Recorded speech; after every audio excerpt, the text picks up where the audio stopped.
smoking too, sipping and roasting. Yeah, that's what we do. Set 'em up, knock 'em down, make that cherry glow. Whiskey and cigars, the gentleman's cologne. Cheers, y'all.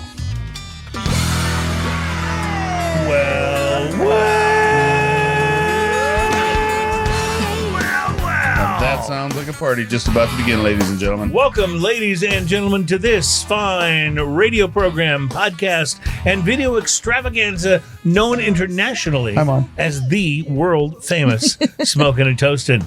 Our show is all about craft beer, fine spirits, and hand-rolled cigars. We are so excited to be coming to you via all of the various ways that you get the show. Broadcast radio, the podcast, the video cast on YouTube. We got it all, baby. We're kind of everywhere. All right. This is Smoking and Toasting show number 395. You've done the math. We are halfway to 500. Okay, it's good to know. Yes. It's good to know. We are so glad to have you here, and we have a very special guest on the program today. Please say hello to Danielle Gray, who Danielle is with Angel's Envy, which is not a bad gig. It's obnoxious how much fun I have doing this. I thought you were going to say it's obnoxious to be on your show. It's like, oh, you've only been here for a moment. You just wait.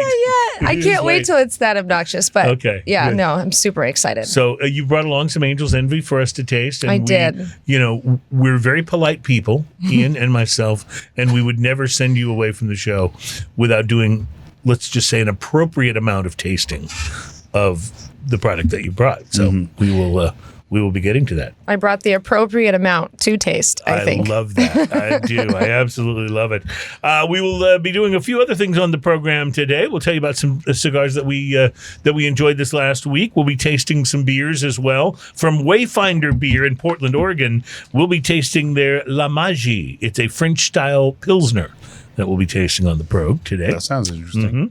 From Sierra Nevada Brewing in Chico, California. It's hard to go wrong with anything they make. So you know how they have the hazy little thing, Yeah. the juicy little thing? They've got a hazy IPA that's a limited edition hazy little thing called Cool Little Thing. So we'll be tasting Cool that. Little Thing. Okay. We'll be tasting that on the program. And then one I'm sure Ian is just dreading like no tomorrow, from St. Petersburg, Florida, and Psycho Brewing. We'll be trying Thursday. It's their barrel-aged Imperial Stout. I love big beers. Yeah. So, and of course, tasting Angel's Envy. We'll be doing all the usual stuff we like to do on the show. We'll tell you about some cigars to watch for. We will also be discussing the Mount Rushmore. We promised this last week. The Mount Rushmore of craft breweries. Ian and I have both prepared our Mount Rushmores, and then we'll tell you who some of the experts picked, because we're not experts. We just like beer. You know, We're just us. Beer good. Yeah, that's the way we like it. We will also, of course, bring you our most popular segment on the show, which happens in the second hour. It's something we like to call Drinking News, and our Drinking News teaser headline today is the return of the Florida Report. So you know that's going to be good, right? Yeah. If it's Florida, It's got to be Florida. To be good. That's like Wolf Brand chili. All right. This is exciting. It's got to be good.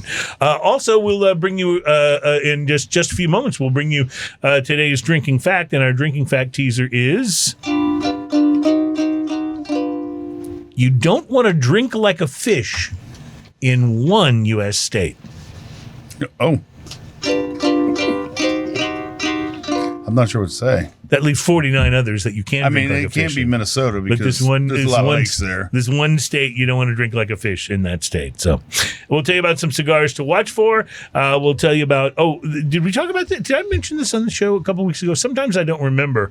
It may have something to do with how much we enjoy sampling on the show as to whether I remember or not.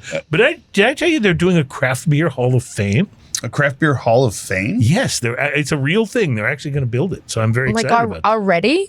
Yeah. I mean, craft beer hasn't, has it been around like a long? I mean, I understand it has really it's craft 20 beer, 20 but years like or so at least. so there's now a Hall of Fame for the last 20 years. 25, beer- 30 maybe. Craft beer Wow. has influenced the entire world's Sure. beer consumption. Ian loves to tell the story, and he's absolutely right. It used to be when you thought of quality beer, good beer, you thought of German, Bavarian, and now those guys are playing catch up to what's being They're brewed making here American in the United styles. States. Yeah, they're making American styles. So it's a pretty cool thing. We'll be tasting some of those American styles and even a French style. That's cool. Pilsner coming up. So yeah, USA. Did you say a French style? Yeah, Pilsner? a French style Pilsner. Oh, that was the first one you Yeah, called out, yes. from Portland, Oregon, the La Magie from Wayfinder Beer. So we'll be getting to that. You know, in my brew club, one of our trick questions that we ask new members is, can you name a good French beer? And there are only two answers to that. One is no. And what's the other one? And two is maybe Francis Connor. All right. Well, this one's not actually a French beer. It's a French style Pilsner, right? brewed in Portland, Oregon. Portland, Oregon. and So, it- do they drink them? I'm sorry to interrupt, but do they drink them warm in France the way that they drink them warm in like England? I think so. question. I think so. Well, room temperature, right? But Well, that would be warm Room for us, temperature right? there, I believe, is a lot cooler than room temperature here. That's exactly right. This is true, right? Room temperature in the UK is not nearly like room temperature in Flagstaff, Arizona. My sister and brother-in-law live in Pennsylvania. Yeah. Greensburg, Pennsylvania. And they have a cold room downstairs where he will keep his beer and stuff like that. And it's not refrigerator cold, but it's just fine. When I lived in Boston and would do like a little holiday party around Christmas time, invite people over to the house, I would literally take the beers and stick them in the snow. Yeah, put them outside. Yeah, just stick them in the that's snow. They awesome. were wonderfully cold when you would Yeah. pull them out of the snow and drink them. It was a good thing. And I like cold beer. Actually, I like drinking all kinds of things, which brings us to the segment on the program that we call the Drinking Fact. And Terry has our intro. So, Terry, if you don't mind. And now it's time for another smoking and toasting drinking fact.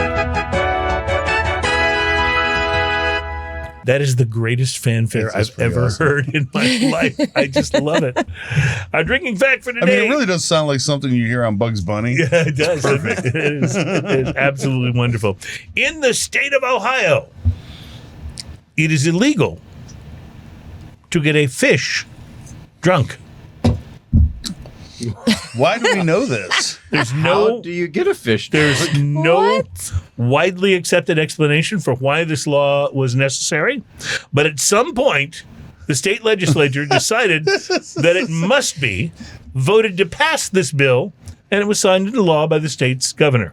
This had to be signed into law by multiple people. Yeah. Isn't it kind of impossible? multiple I mean, wouldn't that levels. just kill a fish if you poured like alcohol in their tank? You can still enjoy a beer on a lake in Ohio. Just don't drop it in the water because you never know who's watching. Is there like a little fish that's coming up being like, hey, buddy, give me a drink. Give me I a little, really, give me a really, little of really that." want to know the context Yeah, to this exactly, law. right? Like, The origin of this law this is has not to be- fair that I don't know what's going on behind this law. I think I saw something like that in a late night cartoon, but it was late and I was drinking. So one never knows. Well, there you go, ladies and gentlemen. That is today's Drinking Fact. Doesn't it seem like the cheesiest like king and court jester are It's about beautiful. to appear? 100%. I just love it. It is beautiful. I absolutely love it. We are so glad you guys are here with us for today's program. And again, thanks to Danielle Gray for joining us. It's gonna be a good show. I think I'm pretty excited about it. Ian, I've been wondering if you had an opportunity to smoke anything interesting this Boy, week. have I. Oh yeah, tell me about it. I stopped by Casa de Monte Cristo earlier because it's on my way here. And it's Yeah. a good place to have a cigar. Plus, they always have new stuff coming in. It's right on the end cap, so it's easy to find. Rocky Patel Gold Label. Have you seen this one? I don't think I've seen or It's first smoked off, or it's seen a gold beautiful. label. It's got the classic Rocky Patel Gold band in gold and brown, and then it's got most of the cigars covered in a sleeve. That's just Rocky's been gold. into that lately. All of his more Oh, yeah, he recent makes them releases, gorgeous, like, put right? this huge band on it that's just absolutely beautiful. So this is a Ecuadorian Habano wrapper with Connecticut broadleaf and shade binders, and then Nicaraguan fillers. So it's got a few countries going on in it. The appearance, milk chocolate and color, leathery and smooth wrapper, golden brown band with gold sleeve. Pre-light sniff, I got light barnyard notes and creamy coffee on there. The pre-light draw, I used a cutter on this. I clipped the end. I had a light draw, sweet brownie batter and coffee, fermented hay and campfire, and some classic tobacco going on. The initial light on this gave me a Nicaraguan pepper breeze. Oh, not the blast, but just the breeze. Just a little bit of a pepper breeze. It was nice. With campfire and spice, the retrohale is peppery and sweet at the same time. The first third of this cigar, spicy and sweet, toasty and nutty, notes of coffee with and tangy leather. Massive plumes of rich smoke inspire smoke rings. Just the smoke was just so big and dense. I've never been good at those, but you can do them. I do them a little bit. I wouldn't call myself good at them, but I am enthusiastic. So, It's always a good thing. What I try to make up for it by just, trying. Mm-hmm. The retrohale is peppery and sweet. Solid ash, perfect burn. The proposed pairing on this, after I get through the first third of this, I'm thinking rye whiskey or maybe a sherry cask scotch, something like that. Nice. It's got to have a little something in there to stand up with it. It's going to be really nice together. I even thought maybe an aged rum would probably work pretty well with this. Nice. It's not such a specific flavored cigar that you have to nail down one thing, but it probably lends itself to quite a few different drinks or even cocktails. The second third of the cigar, sweet and creamy and nutty, followed by toast and oak with a pepper and spice backbone. Retrohale is sweet and spicy with oak, solid ash, perfect burn. The last third of the cigar, medium strength overall with dense, rich smoke. Nutty and oaky notes ramp up, complex and rich overall. Retrohale is sweet toast and oaky with some spice. Solid ash, perfect burn. This is a $13 cigar. Yeah. I'm giving it 5.5. Nice. It's really good. I will be buying more of these. Rocky Patel knocks it out. Well, he recently put out like his $100 cigar. I haven't tried that one yet. Yeah, but I haven't either. I got to wait till Christmas when you buy me one. That's just what I was about to say. He was just recently at my friend's bar a few months ago, and I got to meet him and hang out. There's some really cool people. Yeah, he had just given some sort of seminar or whatever. And then my friend just brought them all to the back of this Permission Whiskey. Oh, nice. James, the back where James had just opened, and shout out to them. But we hung out and we had like a really, really great time. He's really fun people. All right, I just want to point out her friend owns a bar. Lots of and she was there and hung out with Rocky Patel. Can we just hang out with you? Like, sure. I have a membership to the place, so you definitely are invited. This sounds like a I went wonderful there one time when our friend Roberto had his birthday party there. Mm-hmm. That's the only time I've actually been to that bar. Roberto. Yeah, Roberto's pretty. Well, you all are more than invited. You know Roberto? I do. He's the one that hooked me up. That's the end of the show, ladies and gentlemen. Thank you very much. No, Roberto's terrific. We love having him on. All right, so we've got a lot to get to today because we're going to be tasting Angel's Envy. We're going to be tasting the beers that I mentioned. I'll tell you about my cigar, but when we come back in the next segment, we're actually going to taste the beverage of mystery. And just so you or understand what the beverage of mystery is, it's something where one of us will bring something in, no one else knows what it is. We taste it first, kind of sight unseen, and then we reveal, we tell what we think of it, and then we reveal what the beverage of mystery actually is. So we'll be getting to that coming up soon. It's Smoking and Toasting. We're all about craft beer, fine spirits, and hand-rolled cigars, and we will be right back.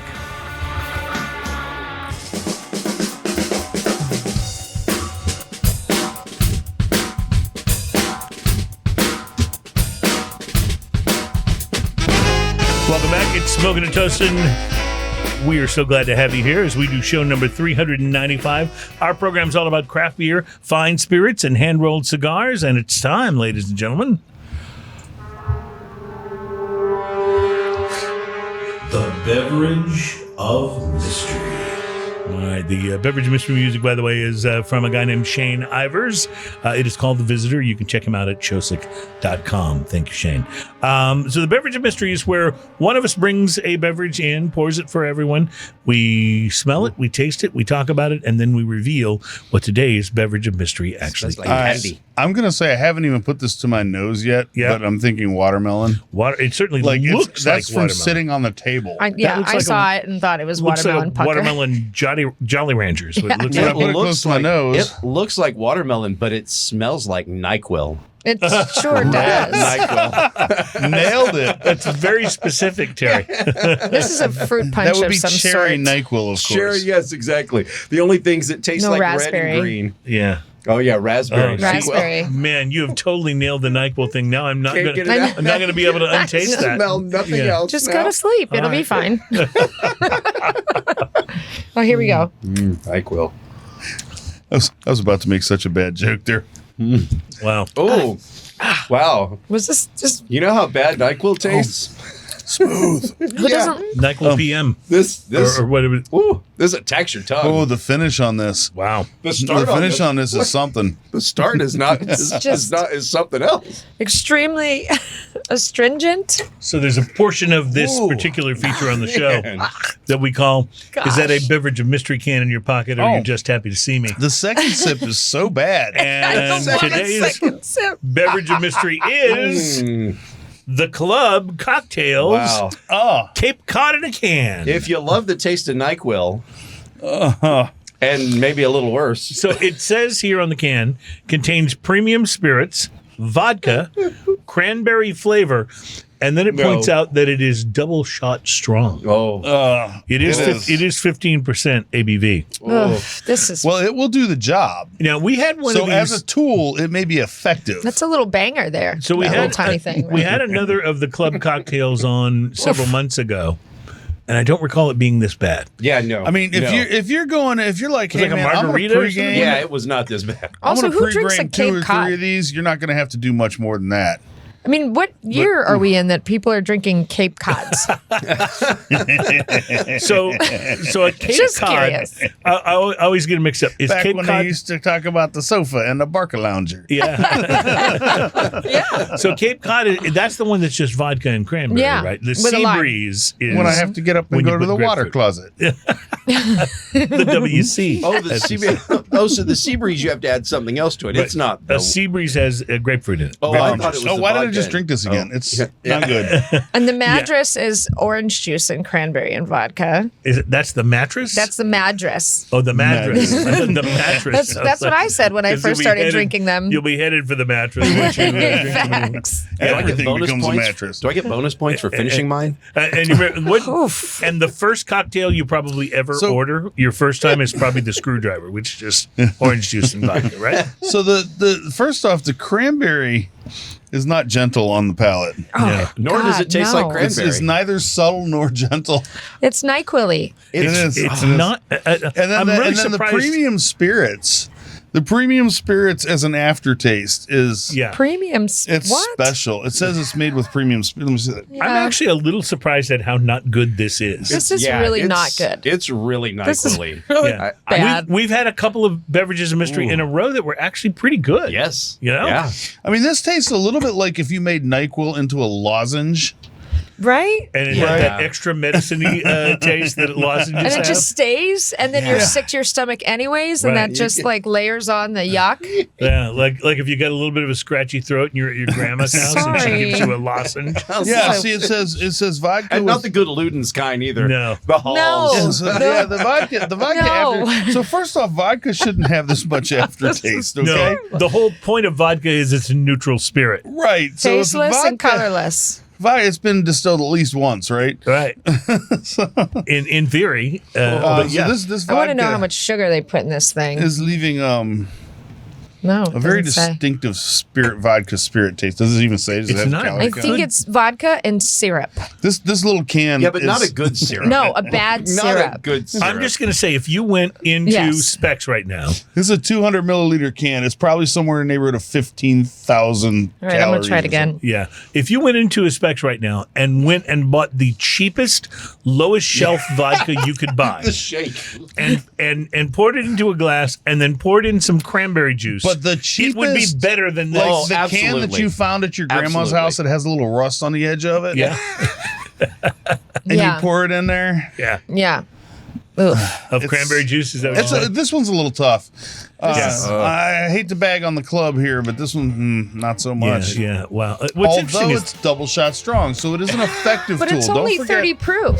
Double shot strong. Don't forget that as a tool, it is effective. So, right. You know, I ate something bad the other day, but it was twice as I ate it twice. But it's double shot strong, giving it when it's that bad.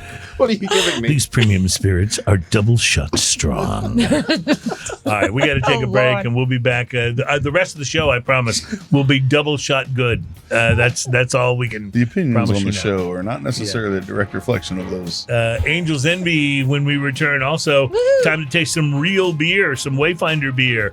It's next on Smoking and Toasting.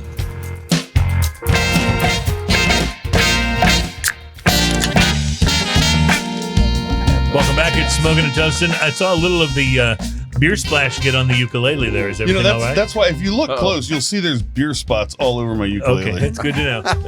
Because a ukulele that doesn't have beer spots on I do clean it once in a while. I don't think it sounds the same without beer I don't- spots, right. right? It does. It Yeah, improves it the does. tone. They're tone spots. The tone spots. I got it. Own spot. Doesn't that sound like a bad 50s act? Yes, it does. The tone it does. spots. It For the sounded Pips, exactly it was like Gladys Knight and the tone spots. Welcome back to Smoking and Toasting. Our show is all about craft beer, fine spirits, and hand-rolled cigars. I meant to do this last segment, but we got into such a discussion about that really, really awful beverage of mystery, which I think, Danielle, you said in during the break that it tasted like a vodka cranberry somebody had just left out in the sun for too long. And then when you're accidentally way too drunk to drink anything and you just pick it up and drink it and it's not even yours, Yeah. that's what it tastes like. Yeah. Or kind of like Someone might have tipped a cigarette into it. Maybe. or kind of like sometimes here when we have like a cup that becomes the thing that people pour into. If The they don't wanna- infinity cup. Yeah, the infinity cup. It tastes a What do they little call it like, at the bar? The Matt Damon? Yeah. They call them Matt shots. Yeah, but I think that's called the bar shot or something. Yeah, It's gross. the bar Matt. Yeah. Grody. Yeah. Yeah. Bad. Well, let me tell you about something that I actually enjoyed. It was this week's cigar for me. It was the CAO Arcana Firewalker. Released back in 2022, CAO's Firewalker is the second cigar in the Arcana series, which centers around using unique methods for preparing and blending tobacco. The first Arcana was the Mortal Coil, which used Andulo tobacco in a very old style of tobacco fermentation. By the way, that is unique to that the was a Dominican fantastic Republic. cigar. Yeah, it really was. The Firewalker is a 6.5 by 56 Toro Gordo that uses an Ecuadorian Habano Rosado wrapper, a Nicaraguan binder, and Nicaraguan fillers that are cured in a unique process known as chincagre. In the It's easy for you to say. the region of Mazatepe, where this filler tobacco is grown, the tobacco is placed into a pilon, that's a bundle of tobacco, that is then buried deep in the volcanic soil. And the subterranean conditions allow the tobacco to ferment naturally underground, locking in a sweet and aromatic quality. After 2 months, the chincagre process is complete, and the pilon is then transferred to the factory for about 9 months more of secondary fermentation in the barns. How did they invent that process? Somebody must have been trying to hide a pilon of tobacco so somebody wouldn't take it from them. Is that what it is? And then 2 months later they went but a back and pilon of tobacco Is that a normal process? pretty Is big. fermentation That's like the of size tobacco? of It's four unusual. pallets, right? It's this is an unusual fermentation process. Okay. Fermentation is normal, but Okay. but this particular process is unusual. So I decided to use a punch instead of twisting the pigtail cap, which you'll see in the picture here if you are somewhere if you are watching the video of the show. I've had bad luck before where pigtails, if you use them and just do it, that it kind of cracks around the head of the cigar, and the I wrapper never gets a try little to thin and twist the delicate. pigtail off. Yeah, That's, that always cracks the cap. I used the punch and got a clean cut. The pre-light on this, grassy barnyard, leather, and just a hint of mint. I lit up the foot. It flared into life, giving me my first chance to puff and examine the flavor notes. First third gave me wood and campfire at first. No Nicaraguan pepper blast. And then the Firewalker settled into cedar, leather, and a little jolt of cayenne pepper. Like I said, not enough to set off the Nicaraguan pepper blast alarm or cause Ian to sing the terrible song, but it was just a little bit. Took a while to work my way to the second third, and you can see how big a cigar this is. And by the time I got there, I was getting a cocoa powder note, some earth, and then the cayenne gave way to more of a black pepper note, which intensified just a little bit, but never took over the flavor profile like pepper can sometimes do. Also got some toasty notes on the retrohale. Construction was pretty good on the Firewalker. The burn line stayed reasonably straight without needing touch-ups, although the wrapper seemed a bit delicate and did tear a bit in one spot, giving me a loose bit of leaf, and you'll see it in the pictures, but ultimately it burned through just fine. The ash flaked off about every 3/4 of an inch, so it was a little messy, but not ridiculous. I was expecting the final third to bump up a bit in complexity, which really didn't turn out to be the case. But that said, the toastiness did come on more strongly in pretty much all of the second half of this cigar. So while the Arcana Firewalker overall was not as complex as I was expecting, especially with the berried and fermented stuff going on, it was still quite enjoyable. The cigar was medium bodied, at times threatening to bump up into the medium full territory, which it never quite did. It did take a while to smoke, almost 90 minutes from the time I lit it, wow. Which was that smoke's pretty slow. Actually, very nice, yes. And if you're wanting a pairing recommendation, I would pair it with a really nice smoky mezcal. Nice. It just seemed like it would pair up really nicely with this because it wasn't your traditional peppery like Nicaraguan cigar, but it had enough elements that I think it would match with some artisanal mezcal very nicely. Overall, I enjoyed the CAO Arcana Firewalker, but I didn't find the flavor blend to be as unique as I was expecting. Again, given the process of maturing the leaves in volcanic soil and all of that. The price for the Firewalker is about $12, depending on where you buy it. I'm not sure that it stands up to other $12 cigars that I've smoked, but it was enjoyable. And since it was such a slow, leisurely smoke that I really enjoyed, I'm going to have it barely squeak into a 5 on our price to quality scale. I liked it, but I'm not sure I'll be buying. For those of you joining us who don't know our price to quality scale, it's a scale that's 1 to 10, and when you score a 5, you get exactly what you're paying for. Right. So this scale can go either way. If you're getting above a 5, you're punching basically above your price point, and then of course the opposite if you get below a 5. Yeah. So I felt like it was worth it, but maybe just barely. Is the best way to say it. And I don't know if I liked it enough that I'll be buying more of them in the future. But that said, enjoyable afternoon smoking it. How much is one of those sticks? It's about $12 for this one. So okay. So that's what. If this had been an $8 cigar, I'd have given it a 6. You know, it was very enjoyable. There wasn't anything about it I didn't like. I just at $12. The bar set a little high. CAO has been back on my radar recently because remember when the Bones came out? That's a great cigar. Then they also have the that Arcanum. So good. By the way, you know what I found out about the Bones? What's that? Guess who blended it? Let's see. AJ Fernandez. Of course he did. I'm such a fanboy, but he's everywhere. Yeah, he's pretty much everywhere. I'm pretty sure he's the Bones. Somebody can correct me if I'm wrong. It's S and T at RFCmedia ST at RFCmedia.com. If I get anything wrong during the show, send me an email and correct me. And I say that because I like getting email, and there's plenty to correct. He's a little bit like the Dave Grohl of the cigar industry. Like everything he touches just kind of turns to gold. Right. You know?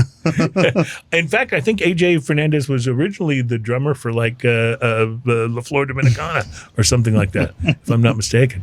All right. So, Ian, you have poured us our first beer of the show. This is the La Magie. It is a French-style Pilsner, and I believe you've already done some research. I've been doing, what some would call research on this project. This is actually pretty nice. It's a nice sessionable lager. It's like if you took Peroni and added flavor and took away some of the weird Peroniness, crispy aftertaste that they have. Yeah. Because it has some of the character that you get in that Peroni, but Peroni feels. I don't know much about Peroni beer, but it feels like the Becks of the France, bets of, maybe. But is it? I thought Peroni was Italian. I think it's Italian. Or Italian, Peroni's sorry. Italian. Yeah. Oh. But you're right. Well, It either does- way, it tastes Italian. I'm does totally have wrong some- on this, except for that it tastes like that Peroni. It does taste a bit like a Peroni, but you're right. There's more flavor here. There's more happening on the palate. Yeah, for me A up little front more it on the was palate. I don't just know, going for oddly Eastern blackberry. European. Did anybody get like really sort of not ripe not blackberries? until you just said it, and now I do. There's a like, fruity from nature to immediately. it and a very astringent nature to it as well. Well, the French as a people can be a bit astringent, so there is that. There's it's interesting because you get a lot of interesting notes on the retrohale. Yeah. You Yeah, do. you have to keep drinking it, and then it sort of becomes something different. You know what I really like about it?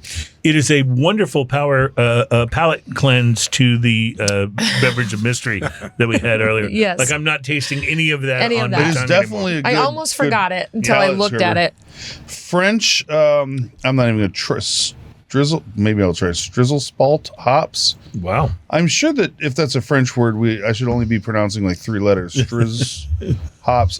French Spring. So I was told in class in wine and when you're trying to learn to pronounce wine that the French, they don't pronounce the vowels and the Italian pronounce all the vowels. So always remember that when you're, Okay, when noted. you're saying something French. Fresh spring air, meadow breeze, soft floral hop spice, coming in at 5.3%. It does say also on this can, it says stalk us at, and it has Facebook and all that stuff on there. And it says save the earth. It's the only planet we have with beer. That's a good point. So far. There is not a lot of beer on the moon. And then instructions say Mars is too hot. open and 2, drink. Well, those are good instructions. I like that they didn't, complicate things dramatically. I'm going to be Right. honest. I don't know if I want the whole can of this. I like this as a taster, but it's a little astringent on the back end. Like the more I drink it, the it gets more very bitter. it's super dry. Interesting. You need it with some cheese or something. Again, it's a French style. Something Pilsner. rich. Choose Yeah, some for fromage. Some Pilsner du fromage. Which I think means like you want a shoe with cheese on it. I'm not sure. But Some old salty pork. I'm Yeah, I'm like I kinda like digging the it, though. flavors, but the aftertaste after a few sips, the aftertaste Not my gets a little favorite. bit. It gets a little bit wearing, like it's fine at first, and then like more of it becomes like a little too much. I feel The the same. I can think looks- it taxes your palate. The a little can bit too looks much. cool. The artwork on here is beautiful. I just told him it looks like a tarot card. It You know, does the look like a tarot swords card. and the Yeah, queen. Like Well, very tarot it card. comes, this brewery is from Portland, Oregon, which at one time at least was considered one of the foremost craft beer cities in the United States. Market Watch has done an article called Hold My Beer, which they are... I love that. Yeah. But they're naming their picks for the emerging craft beer cities. In other words, the ones that are bursting onto the scene, as it were. I thought I'd share this with you. There's, I think, 6 of these. The first one on their list is Reno, Nevada. I will admit, I've been to Vegas plenty of times. I've never been to Reno. So I don't know too much about their craft beer situation. But they call Reno the biggest little city in the world, and there are many great reasons to move to Reno, they say, but its proximity to Lake Tahoe, rapidly growing job market, and an exploding craft beer scene with more than half a dozen breweries is one of the reasons they say not a bad idea. Now, here's another place I've never been. Bowling Green, Kentucky makes the list. Bowling Green, Kentucky. Yeah. I mean, it makes a lot of sense because you can't have whiskey without beer. Well, Kentucky's famous, obviously, for bourbon. But Bowling Green is putting the state on the map, they say, for craft beer, dominating the scene. And we'll have to try to get some beers from this place because I love the name, the White Squirrel Brewery, where the focus is on White Squirrel Brewery, small nice. batches created from top ingredients. Now, this next place I have been to, Pawtucket, Rhode Island. Pawtucket's a pretty cool place, and I've had some pretty good beers there, but I don't know if I've ever been to a Pawtucket brewery. But it's only 5 miles from the state capital, and it has a big surprise in store, one of the largest American-made craft beer co-ops, the Isle Brewers Guild. And they turn out quite a bit of interesting craft beer, apparently, in Pawtucket, Rhode Island. Spokane, Washington comes onto the scene at number 4. And remember, these are emerging, so this is not going to be the places that you already think of as craft beer meccas, like a Portland, Oregon, or Brooklyn, or Boston, Massachusetts, something like that. Spokane, they say, is all about collaboration. That's the name of the game for brewing in Spokane. So budding brewers will truly enjoy the community in this particular town. Not only are there dozens of breweries in the area, but it's home to Steel Barrel, the state's only incubator brewery. Brewery? So before you invest in a brick and mortar location, aspiring brewers can share equipment with other brewers at the incubator brewery. So you can try out your recipes, you can produce your first batches of beer, and then you decide, okay, are we going to invest in the infrastructure to crank this out on a grand scale? That's pretty clever. Number 5 on the list, and these aren't ranked, but the 5th one on the list is Minneapolis, Minnesota.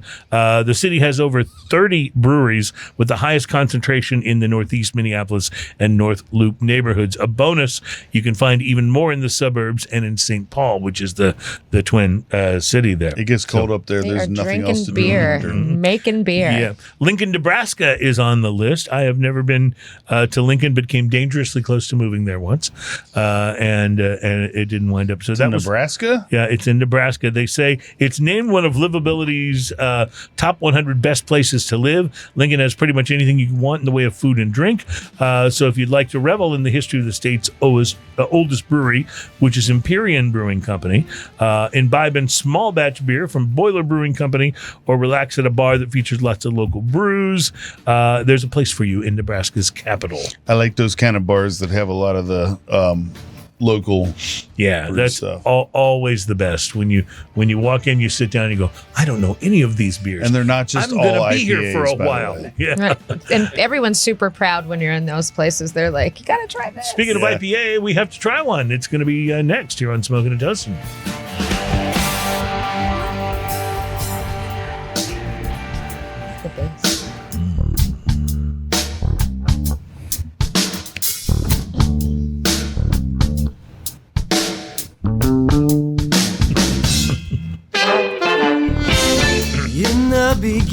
Welcome back. It's Smoking and Toasting. Our show is all about craft beer, fine spirits, and hand-rolled cigars. Our guest today is Daniel Gray, who is with Angel's Envy. So I guess the first question that I have is, how did you get a gig with Angel's Envy? That's pretty sweet. Such a cool little story. I bartended for a long time. I started in New Orleans, and I had a great mentor, and he was a big fat nerd, and just made me like a whiskey nerd. Yeah, just a nerd in general as far as spirits goes. And so he said, you have to study at least 30 minutes a day. You have to read something about libation and drinking and spirits and things. He says, I'm not going to tell you what to read but you have to do it. And then I ended up joining the United States Bartenders Guild. Shout out to them. And then I traveled the world doing my bartending gig. And then I entered a competition with Bacardi about 2 years ago, and I said, are y'all hiring for ambassadors? Because ambassador works like they're rock stars. They get to go and throw parties and events, and they're like little celebrities in their communities. So that's how I got it. I didn't win the competition, and I didn't care to. I just wanted an opportunity to get out of the bar and get into this part of the business and learn it and know that I could be me and get paid to do it. Now, you mentioned before the show started that you were into agave spirits a lot, right? I was, yes. Yeah. And I still am, 100%. I'm an agave guy myself. That's my sweet spot, I think. But really, I've always enjoyed whiskey, but it's been since we've been doing this show that I've really begun to appreciate, the finer things about whiskey. I've kind of always been there. Very opposite for me on agave, because I always loved whiskey and scotch, and have learned to really appreciate the agave spirits over the course of this show, and friends turning me on to Roberto, of course, has turned me on to a bunch of really interesting like mezcal and agave adjacent things. So we're going to talk Angel's Envy, I promise, because we want to taste it. But I wanted to ask you first, your absolute favorite tequila? Fortaleza. Really? Yes. Okay. Fortaleza has like a very sweet spot in my heart. I went down there and did the Day of the Dead tour with them. They don't do marketing the way that they don't do marketing the way that a lot of other tequila companies do. They like to invite bartenders that have Fortaleza on their bar and bring them down to Mexico and give them a lifetime experience that they come back and they're natural ambassadors. And it's just genius because they kind of started that, I think, in the industry. And so I got to do my first trip with them and they lost my luggage. Oh, no. And so I'm in this country where I'm taller and bigger than everybody else and I don't have anything. Fit, So the global ambassador, Stefano, became my good friend on that trip. And then after that, we just kept in touch. I lived in New Orleans and he came to New Orleans quite often. And he was like, we're doing this apprenticeship program. So I got to go back down for a week and do their whole apprenticeship where I was with the distiller and I have a koa with my name on it. We were harvesting agave at 4:00 in the morning, eating tacos and frijoles that we had in agave. Like, it was great. It was fantastic. Some people don't believe there's a heaven. No, and that you don't have to die to get to it. Yeah. Here, me, this girl. That sounds amazing. Yeah. My personal fave, I will say, Jose Cuervo Reserva de la Familia, the Añejo. Okay. Is I'm not a big Cuervo fan until you get to that one, but when you get to that one, it's tough to beat. Is that the one with the bottle that looks like diamond, like crystals or something? No, it's the one that comes in the box with each box has like an artist sort of representation in it. But the bottle is actually fairly, normal looking tequila bottle. But we skip everything else from Jose Cuervo, go directly to Reserva de la Familia. That's skipping a few steps because that's about $170. Yeah, it's not quite that bad, but it used to be when I first started buying it, it was around $100. It's now like around $155, $160 for a bottle. But I still think it's worth it. But let's talk about a little Angel's Envy here. This is your sort of standard version, right? This is your bourbon. This is our signature SKU. Okay. So we are the first brand to do it as a thing. I don't know where should I just leave it here? Yeah, you can put it right up there. We can see it, yeah. So, our original master distiller, Lincoln Henderson, icon in bourbon, worked at Brown-Forman for 40 years. And then he retired, and his son brought him out of retirement after he had all these ideas that Brown-Forman sort of didn't let him sort of execute. Mm-hmm. And the ideas revolved around aging and finishing, the way that Scotch finishes whiskeys. Sure. Bourbon hadn't really done that as a thing. Mm-hmm. There were one-offs and things like that. And I'm sure that all of you know there's different brands that have done that, but throughout time. But, he had this dream to do this as his brand and make it his baby. So, and his son really pushed him to do that. And they decided that the port barrel finish was the most beautiful finish. And they made, and he also believed that drinking it at 86 proof or 43.3% was the sweet spot for bourbon, so that you don't have this overproof thing that you can't get past the heat and all those things. So that's why we keep it at that. It does bring in, like, I take a sip and you have this beautiful bourbon expression right up front, and then the last part of the palate right before you swallow, you get this slate grape expression there that's just I go into raisin. Yeah, I have the really nice raisin. But I get a little bit like on the aftertaste and in the retro hail, you almost get a little bit of that grape skin. Just a touch. A little bit of tannin. A little bit of soft tannin. The way I would describe this is this is what bourbon distillers are aiming for. 100%. This is the flavor that they're looking to get to, right?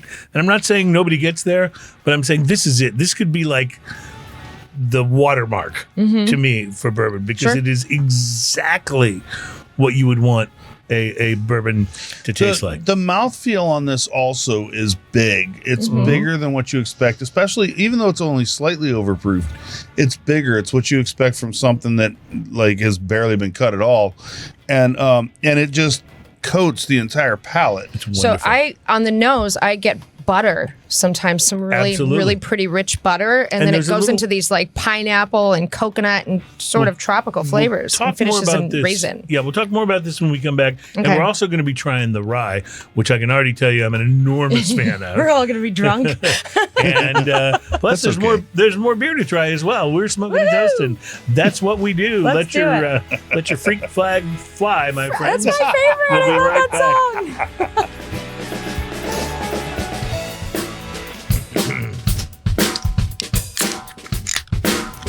I love that sound. It's fantastic. Welcome back to Smoking and Toasting. And one thing that's unique about the show, Danielle, is that here on Smoking and Toasting, we try not to use any recorded sound effects. Now, we'll do a little bit of like background music and things like that, which we like to credit the composers and all of that. But when it comes to opening cans, actual cans of beer are opened. We sacrifice a can of beer whiskey. for every one of those sounds. And Ian's better at this than I am, but ordinarily when we do the spirit, it's like... Oh, you got a little bit. I've got a little bit of the wiki wiki. Yeah, Help. Actual sound. You got to learn to. You got to learn to work. You got to. yeah. Ian, like I said, Ian's really good at it. There's some finesse in there. Yeah, buddy. He's good at it. And speaking of good, this is just. I mentioned in the last segment. This is like the watermark. This should be the standard for bourbon. This is just. It's so good. I remember a band that we love from here in our hometown of Houston called the Suffers. Oh yeah, were on David Letterman once when he was on television, and they came on. They did their song, and they blew his mind. Like Letterman was so impressed with them. And at the end of it, he goes, "If you can't do that, get out of the business." And that's kind of like how I feel about this bourbon. Woo! Like if you can't do that, It makes me happy. Yeah, do something else. Get out of the business, because that's kind of like what this feels like. It feels like a reference point that everybody should have to live up to. Angels. What does that bottle retail for? On the shelf to the consumer right now, it's about $50 here in Texas. You can't spend $50 on bourbon that's better. I really don't believe this is ultra premium. If nobody really knows, an ultra premium's at the absolute top of the thing. And for being ultra premium, I mean, we've been ultra premium #1 in our category since 2019, and in 2018 we were #2. Which is an amazing thing to also consider, that it's $50 for ultra premium, right? When it's real easy to go out and buy whiskeys that are $70 to $90 or more, not ultra premium and more all day long, and they're like something you're taking a chance on, right? Sure, you know. Yeah. I'm just going to tell you, you're not taking a chance on this. Not at all. This is just absolutely right in the pocket. This came out of the icon himself, Lincoln Henderson's 4 decades of studying and experience and tasting and smelling. They called him the aromatic king. So I mean, this guy just knows exactly what he's doing, and he created Jack Single Barrel, Gentleman Jack, and Woodford Reserve. Like those are his babies. So it's funny. I was about to say earlier, when you're talking about the price point on this, the Woodford Reserve and the Double Oak and a couple of those things are like, these are some things you should just have on your shelf. They're very different expressions. Well, listen, but they are standards in the industry, and it's funny that the same guy. Yeah, no, and he's the guy that did it. Yeah, 100%. Our guests from last week's show, Jim Heim and Ben Huggins, I was on Jim's front porch a couple of weekends ago, and Ben had brought a bottle of the Woodford Double Oak, and it was delicious. I mean, it was my favorite thing that we were drinking that night. This stands up to it. Sure. It really does. Well, you just wait. We're coming after that Double Oak. October 1st, it's dropping, baby. We got Triple Oak coming. It'll be our first time having that expression. We're gonna have you back on That's October 1st. I'm so excited. Yeah. Are you available October 2nd? I am available. Put me down, baby. Good. We'll absolutely do it. No, I absolutely love this, and one of the things I love so much about it is how everything is in balance. There's nothing here where you go, yeah, there's a little too much of this, or I wish there was a little more of this, you know? The Whiskey Hug is so real. gentle and wonderful. Oh, it's so real with this. So I was in our summit, which is our team gathering, and I had been taught about the chew and the hug and everything. And then when we did it as a team, and they had these orange and chocolates, which I'm going to bring next time, that you tasted while we were tasting it. I mean, literally just blew my mind. It was really literally like a hug. It made me feel so good. And I was like, now I get it. It's not just like every other bourbon or that I've had. I really understand how to do it. And then like immediately on the retro hill almost tastes like a candied orange. Right, it's candied orange, a little bit of chocolate around that, and then you're just really pumping it out. So next time we'll do that. So you were talking about the hug. It made me think of my favorite episode ever of Cheers is when George Wendt's character got the job at the brewery, and he's got the lab coat on, Norm, and he walks into the brewery like the first day, and he just walks up to one of the big steel vats and he just hugs it. Cheers. Maybe that's where they got that from. Cheers is so funny, man. That's what I would do if I ever when they would do the setups at the beginning before they actually ran the intro. Yeah, the guy walks in the bar and he's like, "Oh man, I haven't been to this place in years. It's different. There's a staircase over here. All this is different. That room didn't even used to be there." And Woody goes, "What room?" He goes, "Oh, right over there behind Norm." Well, I would be like Norm, hugging vats and all, if I ever got to visit Sierra Nevada, because I love this brewery. Sierra Nevada is pretty iconic. They have come out with now a limited edition of the Little Thing series. This is the Cool Little Thing IPA. So they had the Hazy Little Thing. Can we put it right here? Sierra Nevada by storm. Like they did. Took over. It's such a good little sessionable IPA. So the story about that is that Sierra Nevada always had their pale ale was their flagship beer, and they put out all kinds of other things, and then they put out the Hazy Little Thing, and it blew right past their flagship. Everything, yeah. And Have you tried this yet? It is now their flagship. Yes, as a matter of fact, this is fantastic. Yeah, it really is good. It really is good. So this is a cryo fresh Hazy IPA. What does that mean exactly? I have no idea. Is there some smokiness to it? That I feel like there's some. I wonder if that's lingering from the whiskey or if that's. I'm wondering if it's the whiskey. There's a dark flavor in there that I'm not sure of. All it says on the can is dive deep into cryo fresh hoppy flavor. There's a spicy. So it was frozen like Walt Disney until later date. It's incredibly interesting. It's like tobacco on the end, like I've smoked. Like you said, like I feel like I've smoked a cigar. And I wonder if some of that is the Angel's The question is coming back to the whiskey after that. Oh, I gotta pour some more. Well, we'll see. I can do it. Perfect. Oh, okay. I know how to do it. Wow. Isn't that great? Chocolate So you just bomb. went back to the whiskey? All right. It turns it into a chocolate bomb with tobacco. So I was really excited because I thought in the next segment we'd be trying the rye. Wait for it. There. Boom. Boom chocolate. Boom. Yeah. So good. Boom. You feel like you're standing in a Godiva store, like where you're smelling it. So here's the thing. This is like blowing my mind because one of the reasons I was glad to do the IPA in this segment is in the next segment we were going to taste the rye. And typically the ryes and IPAs the rye with a little spice are just wonderful together. We're going to save a little of this beer with this. We're going to save a little of this beer to try with the rye because that's going to be I think it's going to be highly necessary. By the way, I'm excited about the sweetness coming. 7.5%. This is lovely. This might be one of my favorite IPAs we've had in a long time. I feel like it's the only IPA that I've ever had that I kind of like. Yeah. I'm not a big bitter astringent. So we have people on the show. And going back to it is... Yeah. So we have people on the show. I'm an IPA lover. I love hoppy beers. I love IPAs. Hazy is my favorite. Hazy and juice is my favorite style of IPA, but I still enjoy the West Coast and the hoppier things. Ian, not so much. But when we have guests on, they have a tendency to be either really crazy about IPAs or not really IPA people, right? It's a little polarizing. I'm really not an IPA person. And so for you to say that that's where you kind of line up and you really like this is saying a lot about Sierra Nevada's Cool Little Thing. So I wouldn't normally be able to get through like a whole beer, a whole IPA, a whole can of IPA, but maybe drinking it with Angel's Envy is helping, as well as this one I could probably do one of on the beach, hot day, freezing cold, yummy.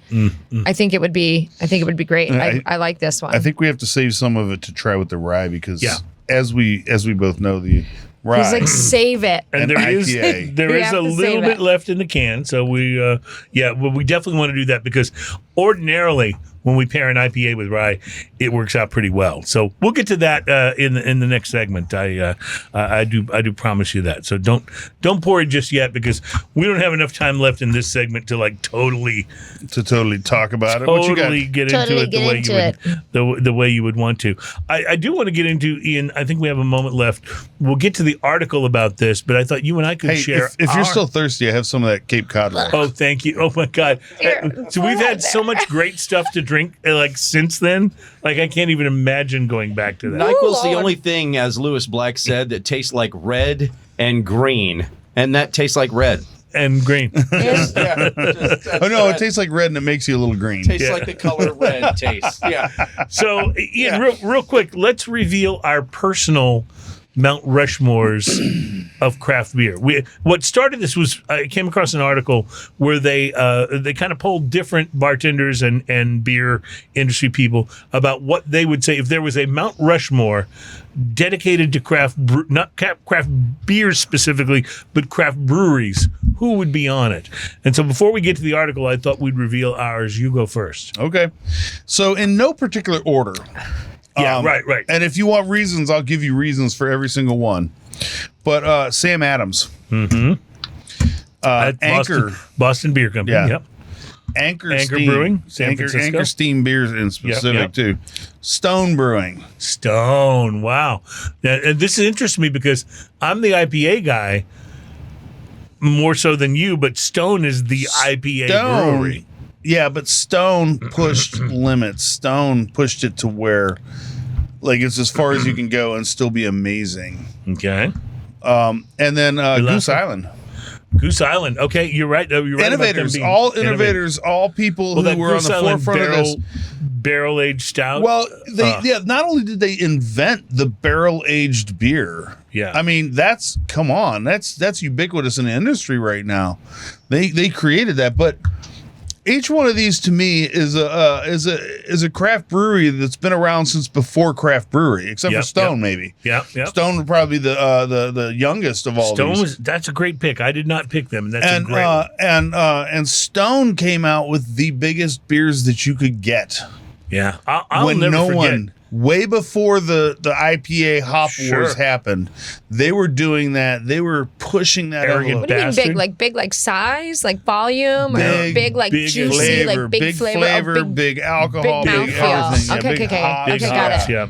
All right. You know, like I mean, in New Orleans, they're like big ass beer on bourbon, right? So I was like, so they're making like the biggest beer in the world and selling it. This is not like a boot full of beer, but if we have time, I just want to clarify. Texas boot, you know. If we have time later, I want to tell you my story about being chased down Bourbon Street by a clown with big fluffy shoes. Were going to make time for this. I want to know. True story from my younger days. Clowns scare you? I feel like that's going to check a box for me. I feel like I can beat up most clowns. I feel like you probably could. And as a result, if they're going to haunt you in your later life. I got a big fist though. The next time I go back to Bourbon Street, will you come with me? I'll buy drinks. Or if I don't beat them up, at least I give them something to think about before they chase me. All right, here's my Mount Rushmore. Quickly, you and I agreed on two. I also picked Anchor Brewing. Yeah, because the first real craft brewery in the United States. They're not the oldest brewery. I think Yuengling is. But they are the first real craft brewery in the United States. We also agreed on the Boston Beer Company. Yeah, Sam Adams. 100%. Those guys just had too much to do with mainstreaming the idea of craft beer. Their campaign to bring a craft beer to the forefront. Mm-hmm. The absolutely commercials, everything.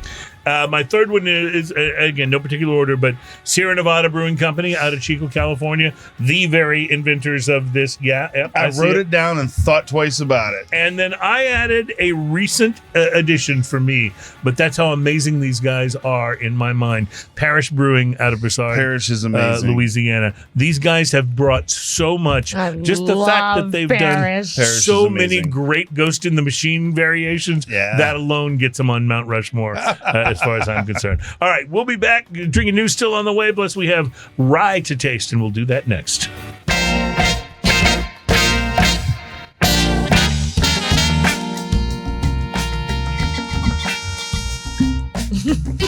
We didn't get much of the squeaky squeak, but we got the pop. Yeah. You made it part of the tune. See, Danielle's got it. So to me, this is like this is the smoking and toasting equivalent of having a DJ who's really good at scratching. Yeah. You know? It's kind of the same it's sort of thing. It's dueling banjos, but it's dueling bottles. Dueling corks. Corks, yes. I like it. Dueling corks. This is something That's so weird and funny. Yeah. Why is that a thing now? Dueling corks. I'm pretty sure that would not have been funny in the first segment of the show, but it is funny now. Yeah. It's hilarious now. We got enough. For those of you just joining us, that was funny. Thank you. Thank you for filling that in. This is Smoking and Toasting. Our program is all about craft beer, fine spirits, and hand-rolled cigars. We were talking about the Mount Rushmore of craft breweries, and maybe while you guys pour the rye, which is our next thing we'll be tasting. All right, we'll here, do it again. I'll share some of these other... She gets it. That was really good. She gets it. That was like somewhere, you know, the DJ for the Beastie Boys is going, wow. That was who was the DJ for the Beastie Boys? I don't know. Was that Mike D? Yeah, Mike no, D? Mike D. No, he wasn't. They had an actual DJ. They had an actual DJ. Oh yeah, that's he had right. a DJ And name. I'm that was blanking on really his cool. name. I actually watched the show with him on it. Really good. Yeah. But anyway, while we look that up on Google, Aaron Goldfarb is a Vine Pair writer at large. He's also the author of a book called Dusty Booze: In Search of Vintage Spirits, and he has picked his 4 craft brewery entries Mixmaster from Mount Mike. Rushmore. Mixmaster Mike. I knew it was Mike. Yeah, Mike D, right? Thank you. It was Mike. No. But Mike D's one of the actual. He's one. Yeah. No, you had the DJs, Yeah. and then you had the So you two had the mics. the MCs, and you had the You had DJs. the- okay. In got fact, they actually have a song called 3 MCs and 1 DJ. Yes. Yeah. Okay. I can't believe we've devolved into Beastie Boys lyrics here on the program. But they, amazing career. Love. For that band. So our boy Aaron Goldfarb picked Sierra Nevada, which I picked on mine. Sam Adams, which both Ian and I picked. Yep. Then he picks Russian River, which Russian River, of course, that was Pliny the Younger. Yeah, Pliny the Younger. Yeah, that's a pretty good. And then he picked Hill Farmstead, which I thought was really interesting. I'm not as familiar. Are you familiar with Hill Farmstead? No, I went with breweries that you could get pretty much anywhere you were. Mm-hmm.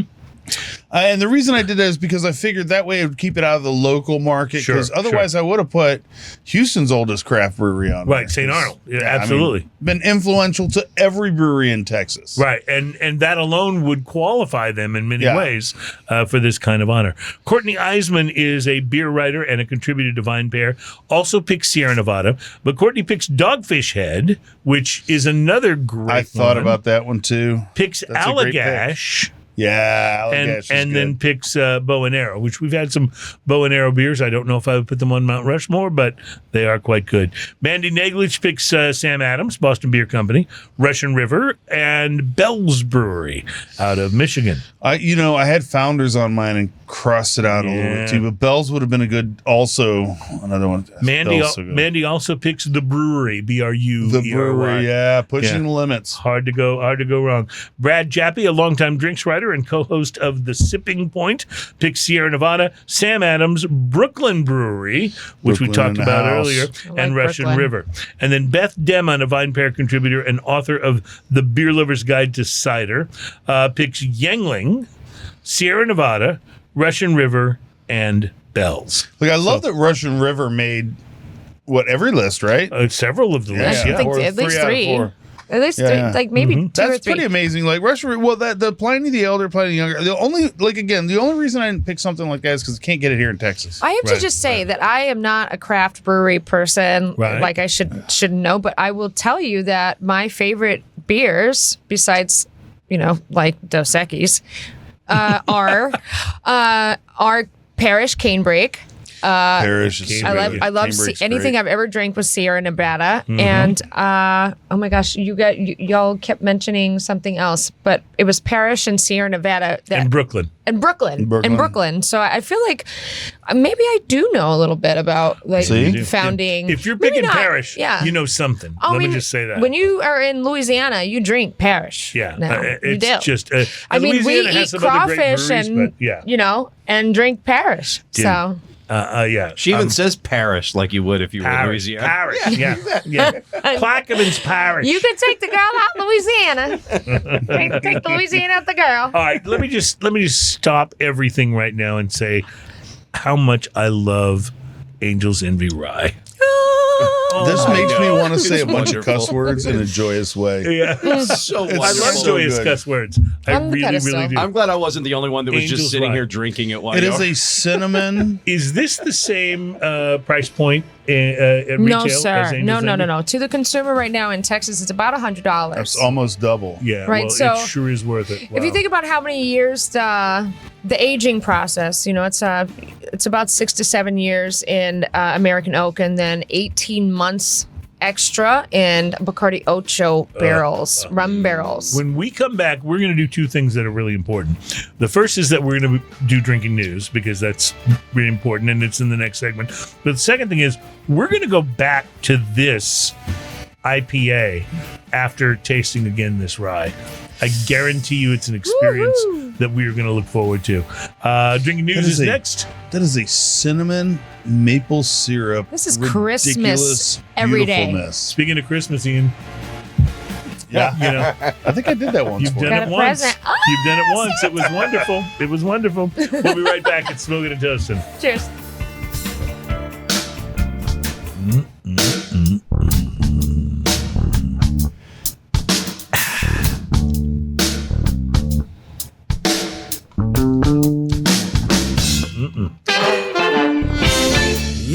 Beginning. Welcome back. It's Smoking and Toasting. Our program is all about craft beer, fine spirits, and that awesome guitar tone. Yeah.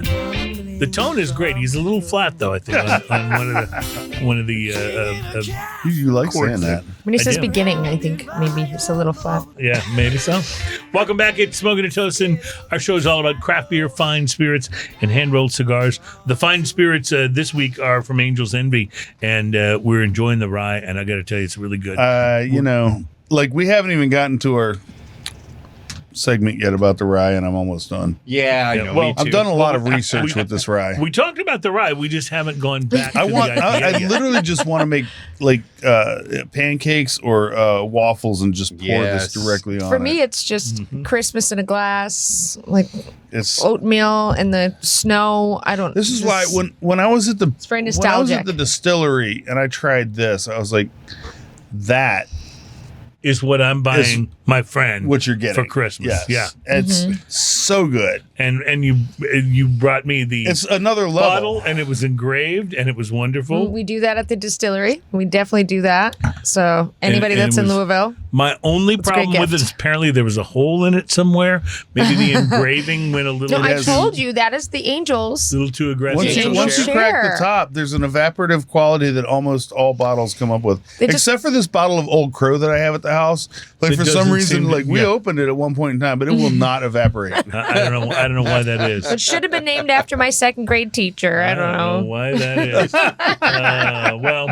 is. Because we're enjoying this as much as we are, that makes it set the stage perfectly for the portion of the show where we bring you a story from the news, something real. I'm excited. It's not parody. It's whiskey news. It's not from the Onion. Do you play? I can call out the chords if you'd like.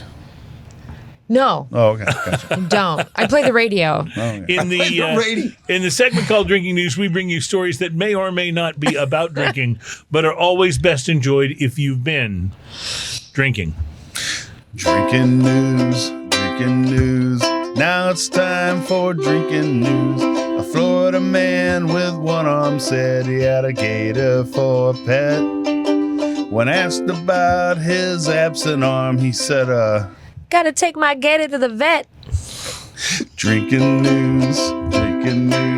Now it's time for drinking news.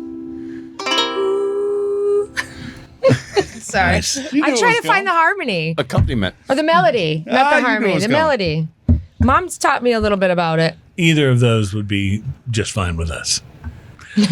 This week's drinking news marks the return of a feature that we debuted many episodes ago.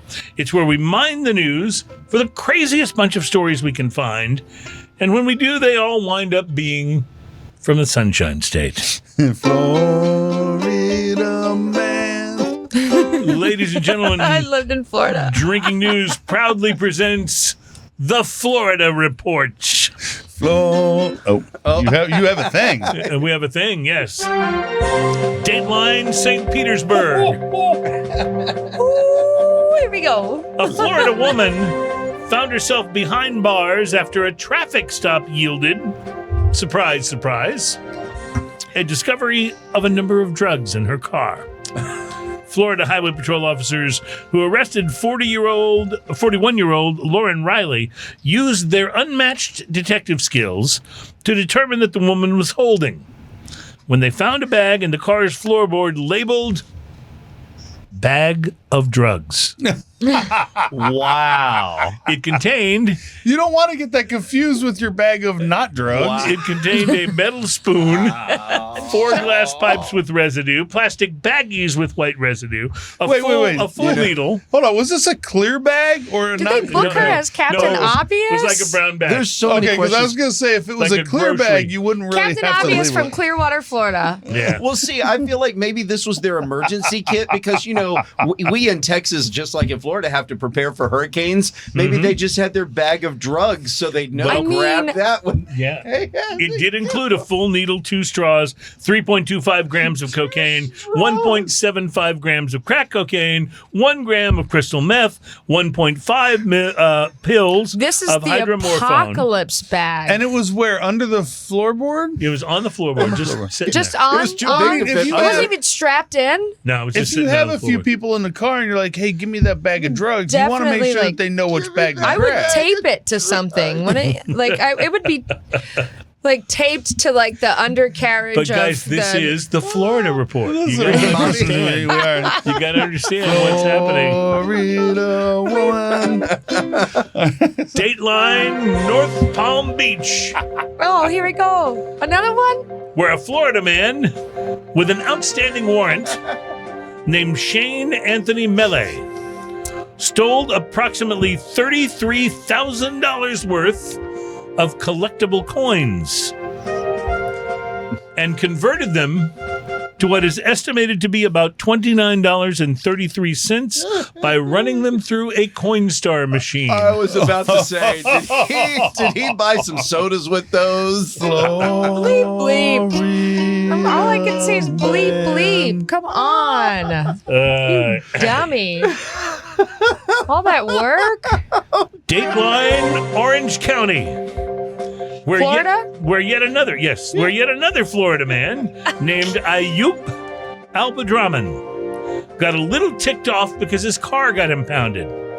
He paid almost $300 to get the car back, but then, before the car was returned to him, decided he was still mad and proceeded to leave the lot and return with a Molotov cocktail, which he hurled over the fence into the impound facility.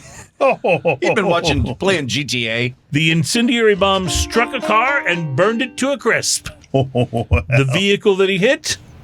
His own car. Nice. That's it. It's just like in GTA. You can blow up your own car, dude. Because of course he did. Florida man. Because There's a stinger for that. Just like in GTA, when you accidentally throw the Molotov cocktail too early, it blows up your car and catches you on fire. yeah. I mean, I really had just thought that the Molotov cocktail died with like a Bronx tale. Like, Oh no. I mean, is that a real thing It's still? alive like and well in Scarface. Florida. Yeah, like Terry's saying in Grand Theft Auto. The GTA. thing is, if you played Grand Theft Auto, one thing you learn is before you throw the Molotov cocktail, save. Yes. Always save before you Is throw this the a cheat? This is Molotov. cheat code. So Smoking and Verified toasting. cheat So code. We true. address the real issue. Yeah, that's right. That's Save right. your game. time, kids. And finally, Dateline Key West. I love Key West. Where police responded to a report of public urination Oh, Lord. to find 20-year-old Florida man Kyle Mortimer dressed in a large banana costume, taking a leak on the sidewalk just a few feet away from a row of available porta potties. Oh, boy. I'm not mad at him because I would rather go on the side of the road than get into one of those disgusting, grody porta potties. But even before you get there, you can't fit into one of those things if you're in a banana costume. In a banana costume, I don't get it, but people have certain things they do, and Key West is a really free type of environment. Peanut butter jelly time. I once saw a lady in Key West that was painted like a frog, and her frog eyes were very, they hung low. I know where those frog eyes were now that you said that. I've not was seen Key that, West. but I understand So what you're the saying. banana costume, not wanting to get into it, I don't think At that least this he is had clothing I don't on. think this is one that we can. Do your eyes hang low? Do your eyes hang low? Don't you make my brown eye blue. I'm sorry. What were we talking about? I'm sorry. 20-year-old Florida man Kyle Mortimer, a student at the University of Miami, saw the cops and attempted to flee with his little banana still visible outside of his big banana suit. But he was apprehended when an officer used a leg sweep to bring the big banana, and the little one for that matter, crashing to the ground. He was charged. Brought them from full mast to I half really mast. think we should have said the little banana in the headline. He was charged with disorderly conduct and resisting arrest, and can be seen online in the New York Post story about the incident, wearing his banana costume in the mugshot. Nice. Bananas Speaking of are getting a banana, bad did you rap. see that pole vault guy? Yeah. That was several drinking newses ago, but yes. I like that he leg sweeped a guy in a banana suit. Yeah. Like when he learned the leg sweep at karate class, he never thought that was. It's going to go on. Dude, right now, I'm that gonna guy's put this sitting in the leg bar sweep on going, a did you see banana." the way I leg sweep that banana? Yeah. In that class, his instructor was, one day, you will need this leg sweep to take down the banana. Leg Young sweep Jedi, a take this banana. seriously. Oh, my goodness. Oh, my goodness. Yeah. Now, to wrap up this week's story, I have enlisted the help of my father, who may in fact be the all-time world champion of telling dad jokes. I learned early in my childhood that my dad has never met a pun that he didn't like, and I was subjected to thousands of them growing up. So You were punished yes. So it seemed only natural to ask as him. your dad pontificated his jokes. Yeah, he did. He did. It seemed only natural to ask him to come up with this edition of the Drinking News Top 5 list. And I will, with full and complete apologies, present it to you now.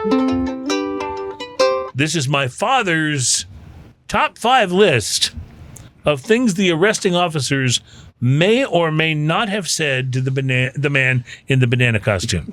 Remember, this is from my father. You cannot hold me responsible.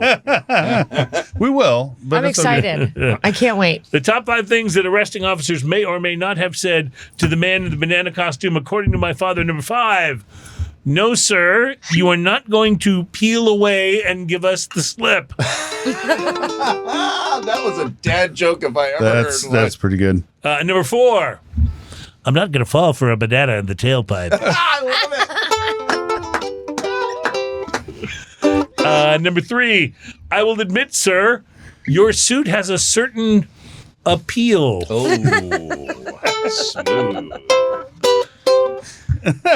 Number 2, no, sir, you cannot make like a banana and split.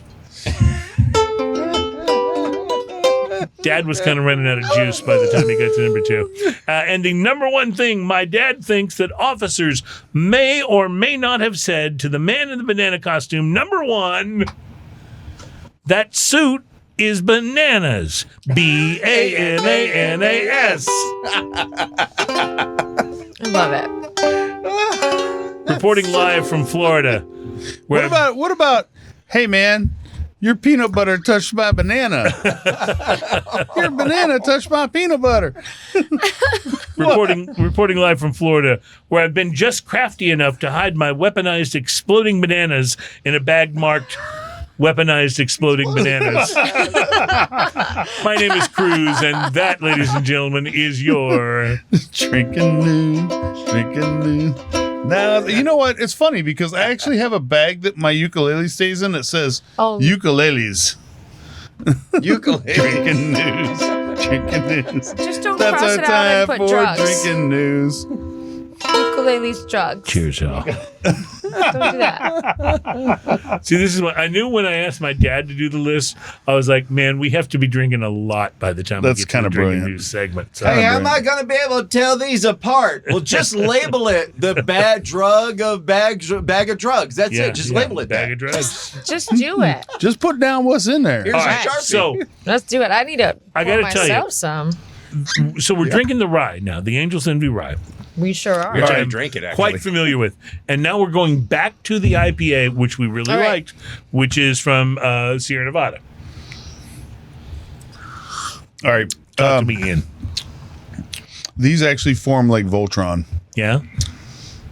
They're so good together. It turns that into such a holy chocolate cow. maple bomb with So you're talking cinnamon about when you go spice. back to the whiskey after the. I went back and IPA? forth a few times pretty quick, so I'm not sure which direction I'm going yet. I love that. He's like, we're just on the road. I'm not sure which direction we're car. going All right, I'm anymore. going beer.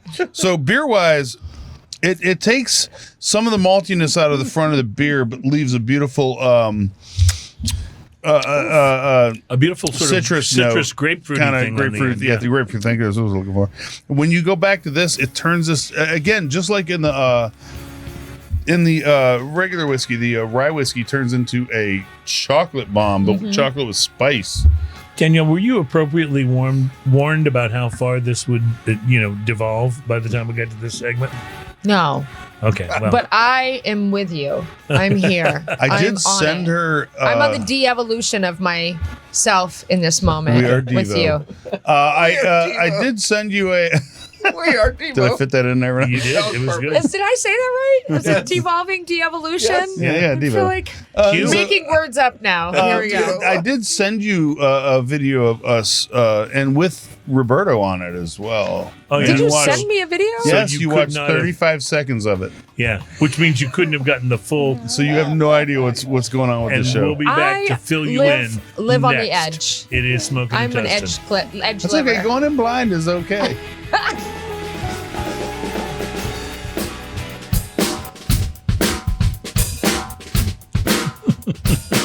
like that. Welcome back to Smoking and Toasting. Our show is all about craft beer, fine spirits, hand-rolled cigars, and a guitarist who's a little out of tune. We are so glad to have you here on the program. I only say these things to hurt you. That's the only reason I would say that. You know, when you say those things, Yeah. a little part of me inside dies. Yeah? Fortunately, it's the part of me that cares. Like, Okay, well, it's good to know. So while you're pouring some motor oil into our cups, I'm looking at this stuff. This looks beautiful. and Wow. we'll get to that in a moment, I want to tell you that Texas-based cigar maker Southern Draw Cigars are Oh my god, I celebrating love those. 10 years in the business. Happy 10 years to Southern Draw. Robert, And to honor this milestone, by the way, they are releasing a new cigar called Decennium, which is the Latin word for decade. Retailers can expect Robert Holt shipments is, of this that about guy. to happen. Yeah. Now, while the previous Southern Draw releases were produced in Nicaragua by A.J. Fernandez, what? No way. Decennium marks a departure for the company as it is made at El Titan de Bronze, a small factory run by that's in Sandy Florida. Cobas in the Little Havana neighborhood of Miami. Yeah, that's USA made. That's Florida, baby. Yeah. By the way, a That portion means of- they. I wonder if they're going to raise the price. Actually, It's a one-size cigar, a Lonsdale, measuring 6 by 46. Decennium originally was intended to be a retailer exclusive, but was changed to a regular production release. The blend consists of a Brazilian Arapicara wrapper, atop a Dominican Criollo 98, and a Nicaraguan filler. According to the company, the cigar is medium in terms of strength. They're packaged in cardboard packs of 3 cigars, retailing for $44.99. 3 cigars for $44.99. Yeah. So you're talking about what? I mean, I'm not good at quick math. $13 a cigar? Yeah, quick 13 or so a cigar. So that could be a thing. But Southern Draw, these guys have not disappointed in any of their previous releases. Actually, that's $15 a cigar. My bad. That's all right. And notice I didn't correct you. Yes. Well, my math is, don't pick my math. It's impeccable. What did George Bush call it? Fuzzy math. Speaking of fuzzy, this is it's not really fuzzy, but it's like viscous. That Ian has poured for us from this final beer for us today. This is from Cycle Brewing in St. Petersburg, Florida. It is called Thursday. It is a barrel-aged Imperial Stout, and I think you can probably tell us more about it.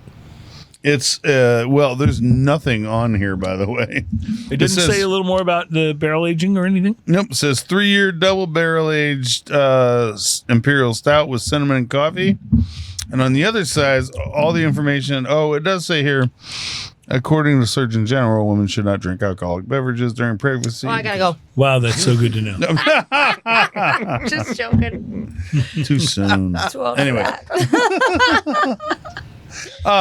Wow. Yeah, not a lot of information, but wow, big flavor. This is. This is sticky. Yeah, icky. Big sticky. Holy cow, it's sticky. Wow. This is viscous.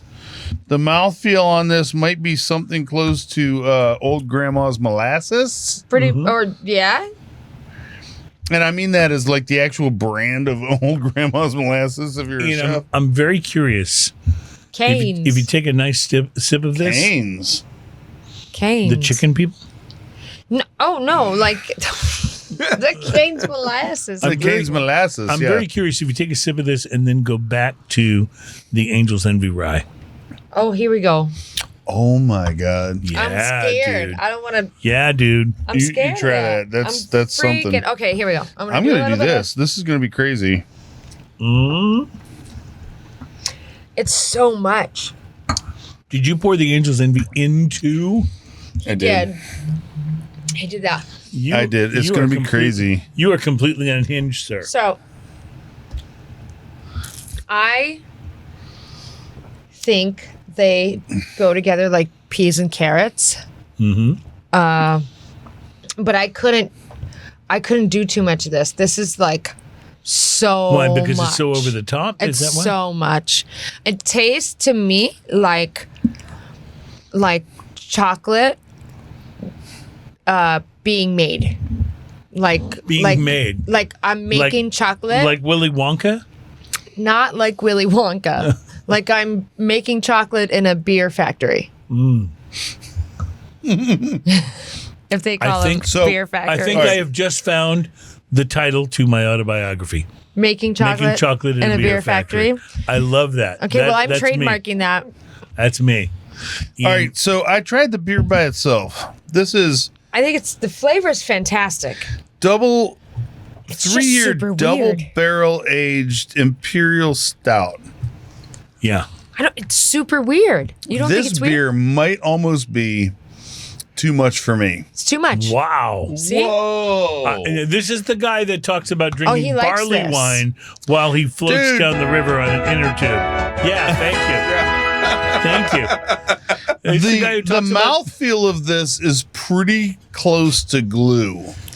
It's a lot. It looks like it's glue that has been unglued. I mean, like, this is slightly warm glue. Flavor-wise. You telling me you don't like this? I don't think I do. Is it meant to be served Really? extremely cold? There's no balance to it. Have they forgot The to problem proof is, it down? okay, so this tastes like burnt dates. Oh.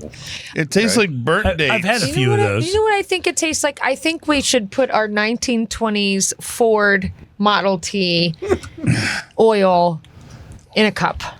It's not far from that. So it tastes like burnt dates. Now I want to tell you, I also poured some whiskey into this. Oh, yeah. And it thins out the mouthfeel. Yeah. And actually gives it a little more chocolate flavor. I just think a whole bunch of hipsters are going to be like, yeah. Well, that's what hipsters usually say. Yeah, right? It kind of improves the beer. Yeah. This is the stickiest, craziest thing I think I've ever tried. It's Cycle Brewing's Thursday. It's a barrel-aged Imperial Stout. I like the finish. I don't like the taste of it, but the finish is the cinnamon and the coffee, beautiful. But if you're older than I am and you need something to keep your teeth stuck to your gums, there you go. Not Fixodent. So, all right, before we go, because we're about to wrap up here, Angel's Envy, the bourbon, the rye, amazing. We loved both of them. Thank you. And you're going to come back in October. And what are you bringing us? We're doing it. I'm going to bring triple barrel. I will bring cask strength. I'll bring a whole bunch of stuff. Okay. We're just going to play. A whole We're bunch going to of stuff. Fun. Totally works for me. So 100% you're going to have into to give me some more time. Now that you understand the show, you'll be able to come back jam. and rock the world, right? I felt that. Yeah. You'll be able to come back and just rock the planet, right? I dipped my toes today. All right. I love it. Lovely toes they were. Have a wonderful week, my friends. Thank you for being a part of Smoking and Toasting. We'll be back with you next week. And until then, cheers, y'all. Cheers. Cheers. Cheers, y'all. I must be the biggest sucker this side.